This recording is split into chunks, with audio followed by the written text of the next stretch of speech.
The story starts with a woman driving through a beautiful green countryside. On her dashboard, there is a photo of a child, but something scary is hiding in the tropical hills. Deep in the jungle, a man suddenly sees something that is not human. He is shocked and afraid. The thing comes out of the shadows and he screams. The creature attacks him in a very violent way. An eerie whistle is heard in the trees, making everything feel cold and frightening. Then a loud, monstrous roar from a woman ends his life. After that, fire burns everything, leaving no sign of what happened. Later, a dark SUV is parked on a quiet rural road, surrounded by thick jungle. A man named Sebastian calls his wife Nikki and asks if she is okay. Nikki feels nervous and says the falling ash feels like a bad sign. Just someone bring the sugar cane for the harvest. Nikki sighs and says she is very tired from everything happening in their lives. Sebastian agrees and says life has been very hard since Danny died. Nikki asks him to stay strong for a few more days because she needs to go home and support her grieving mother. Sebastian promises he will always be there for her. They say goodbye with love and end the call. Things really get going when Sebastian arrives at a funeral gathering. His mother, Isabel, greets him with deep emotion. But Isabel coolly points out that they finally made it down to visit. Outside, a dog named Chana whines near the property while mourners gather for a church bell ceremony, and the family shares a quiet, heavy meal together afterward. Isabel thanks a woman named Petra for all her help. Sebastian tells Isabel his boss only gave him 5 days off. Nicole warmly asks Isabel to teach her some Spanish, but Isabel turns the question around, asking why Sebastian works for someone else instead of running his own thing. Sebastian pushes the idea of Isabel coming to live with him in Austin. We think it's best if you come live with us. But Isabel flat out refuses to walk away from land her family has held for 150 years. This is my home. Nicole mentions they need to sell it fast to get a good price. Not with squatters on the property. People called the Mariolonos. Sebastian calls them a cult, people who believe spirits can solve all their problems. Isabel says, We tried. But the government demanded a bribe. You know how your father was. He would never. Nicole asks almost desperately, what is happening to this country? Inside the old house, eerie sounds fill the night. Strange creaking noises echo through the dark hallways. Nicole finds Cho the dog whining for his dead owner. Nicole comforts Chano quietly, saying, It doesn't get any easier. Then sits down and watches an old video of Danny begging for a dog. As the next day unfolds, Nicole watches an old video of Danny making a little horse for her grandfather, not wanting him to feel lonely. Cobblestones glow under dim firelight at night. But then a fire breaks out and their dog Cho starts barking wildly. Nicole rushes outside and finds Petra standing near the flames. Petra desperately warns Nicole to go back inside because something dangerous is lurking just beyond the firelight tonight. Then Chano suddenly growls at an eerie whistling sound coming from somewhere in the dark. Nicole chases after Chano into the field, calling his name over and over. Chano. Her voice rising with panic as a strange whistling pulls the dog deeper and deeper into the darkness. And then Isabel screams from inside the house. By morning, Nicole is out searching the property desperately for Chano. She asks Petra if she's seen him anywhere, but Petra coldly says he'll come back when he gets hungry. Inside, Isabel warns Nicole about Vicente's involvement with witchcraft. Nicole tells Isabel she won't be rushed into any decisions, but Isabel insists they held onto the land all these years for Sebastian's children. Then Nicole painfully admits she doesn't want another child. The words hit Isabel like a blow. Nicole heads back outside, calling for Chano across the wide, empty field surrounding the estate. Chano! Meanwhile, Nicole is pushing through the jungle on his own, calling out for Chano. The dog's barking echoes from deep in the forest. Nicole pushes forward, crossing a rushing river toward the sound until he reaches a wooden bridge that creaks dangerously under every step. His horse hesitates, clearly nervous, before finally crossing the unstable structure. The trail leads Nicole toward a remote village where locals are gathered, drumming rhythmically, chanting, performing some kind of ritual together. But something deeply unsettling sits just beneath the surface of it all. A shaman spits and grunts through an intense spiritual cleansing, until suddenly Danny's voice drifts through the darkness. Mommy? Mommy? I see you. Fire roars. Chaos breaks out among the cattle.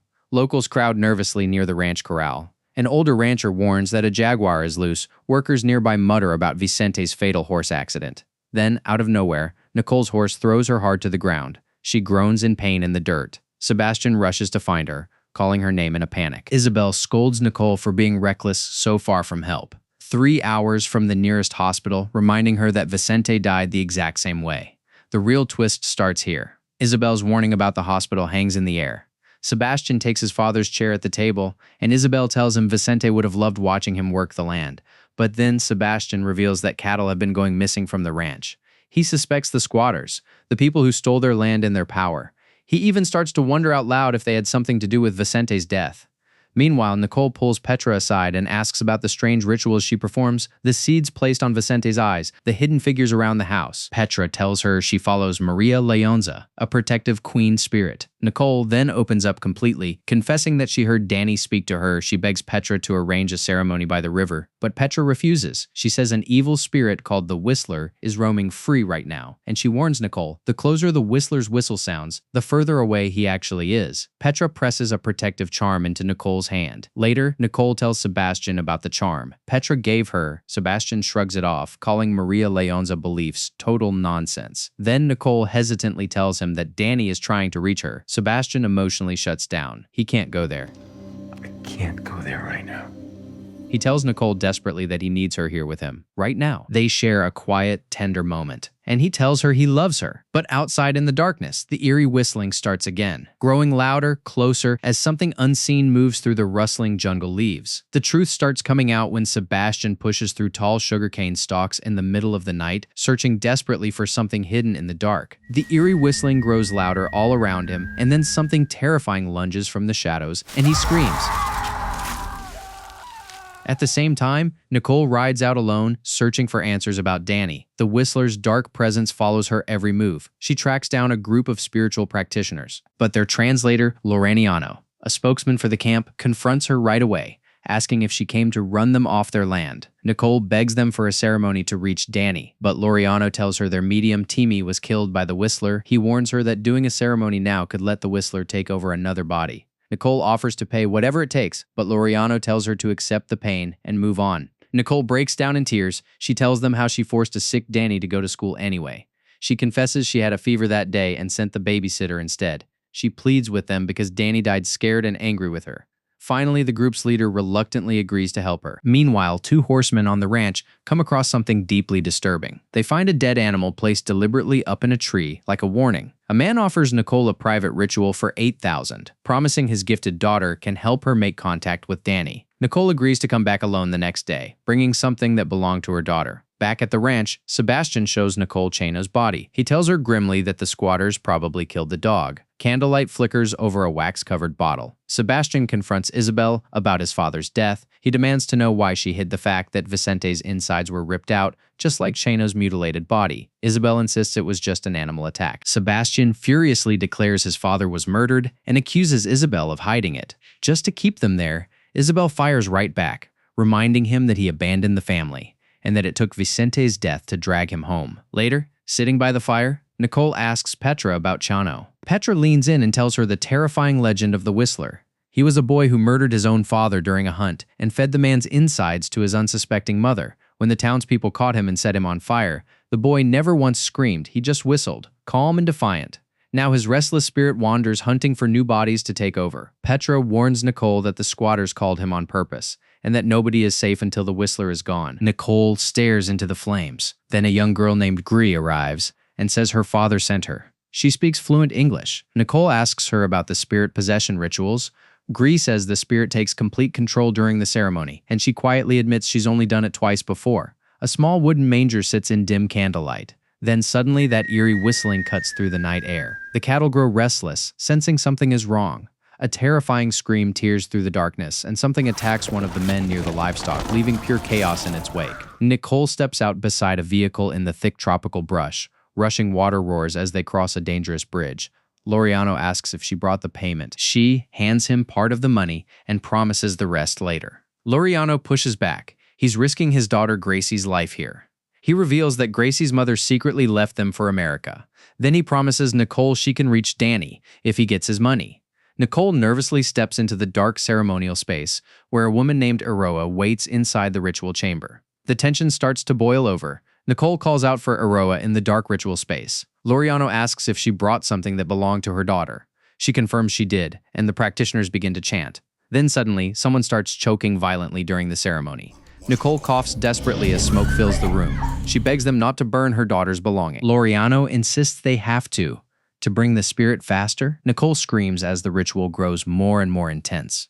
The practitioners warn her not to touch anything, and then a familiar voice whispers through Gracie's body. Danny's voice, Mommy? but something feels terribly wrong with the connection.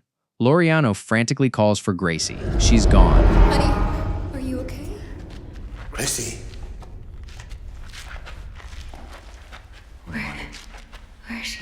An eerie whistling fills the ceremonial space. Then Laureano screams in absolute terror at what appears before him. All that's left is the sound of water and a devastating silence. A man sobs over what the ritual has cost them. Someone desperately asks where Nicole has gone. Sebastian demands to know where Nicole is. Nicole runs toward the armed group on the road, but Sebastian orders her to go straight home. Nicole desperately tells them the Whistler killed Aurora. Sebastian explodes, furious that she tried to invoke Danny's spirit. He screams that Danny is dead, and she has to accept that. Back at the house, Nicole finds Isabel and desperately tries to warn her that the Whistler is real. But Isabel gently tells Nicole she's not making sense. Nicole describes hearing Danny's voice right before everything fell apart. Isabel pulls her close and says softly, "Life means keep fighting, but outside." Petra is chanting frantically near a roaring fire. Nicole tells Isabel they have to get everyone out of the house right now. Then loud banging erupts from somewhere inside. Isabel panics, saying the burning cane is driving animals out of the jungle. But Nicole insists the Whistler has gotten inside their home.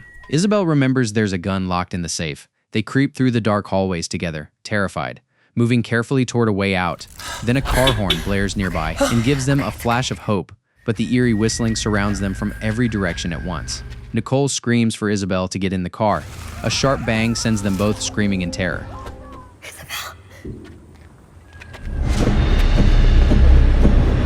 Nicole calls out desperately, searching for Isabel. Inside the house, she bangs on doors, frantically searching for Petra, until she finally finds her hidden among strange beads and shadows.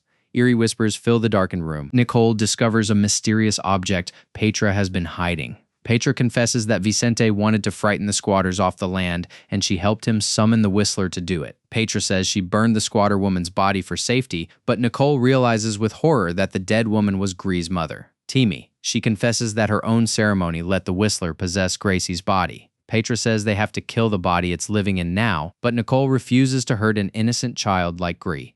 So Nicole volunteers her own body as the bait instead. Petra warns her clearly the Whistler will destroy her soul completely. Nicole says her soul died with Danny outside. A gunshot drops Dario in the darkness. The Whistler attacks violently through the night, leaving bloody chaos behind, and then Petra prepares a fire ritual. She tells Nicole to stick to the plan no matter what happens. She asks if Nicole is ready to face this thing directly. Then she begins chanting in Spanish over the flames. Nicole watches the fire with terrified determination. A figure hides desperately among the dark, twisted trees. Nicole keeps chanting, breathless, as the ritual takes hold. Finally, Nicole races through the gate as the eerie whistling closes in around her. The Whistler's terrifying presence moves in on the ritual site. Petra declares desperately that they must end it now, but the Whistler growls and attacks before she can finish. Sebastian arrives with his gun aimed directly at Gracie. Nicole begs him not to shoot. She swears she can save her. The group begins chanting together in Spanish around the fire. Sebastian pounds on the door from outside, screaming Nicole's name, but Nicole locks herself inside with the possessed girl. Sebastian breaks down sobbing on the other side of the door, banging desperately as flames consume everything within the room. The door finally opens. Sebastian runs to Nicole and begs her to wake up. He says he cannot live without her. Suddenly, Nicole takes a deep breath and comes back to life. The Whistler is gone in a vision. Nicole sees Danny again. He is smiling. He tells her not to be sad because he loves her. Nicole cries and says sorry for not picking him up from school that day. Danny gently tells her to take care of his father now. Then Nicole wakes up in Sebastian's arms, breathing fast. They hold each other and cry, finally free from the nightmare. After everything ends, Nicole and Sebastian begin to rebuild their lives.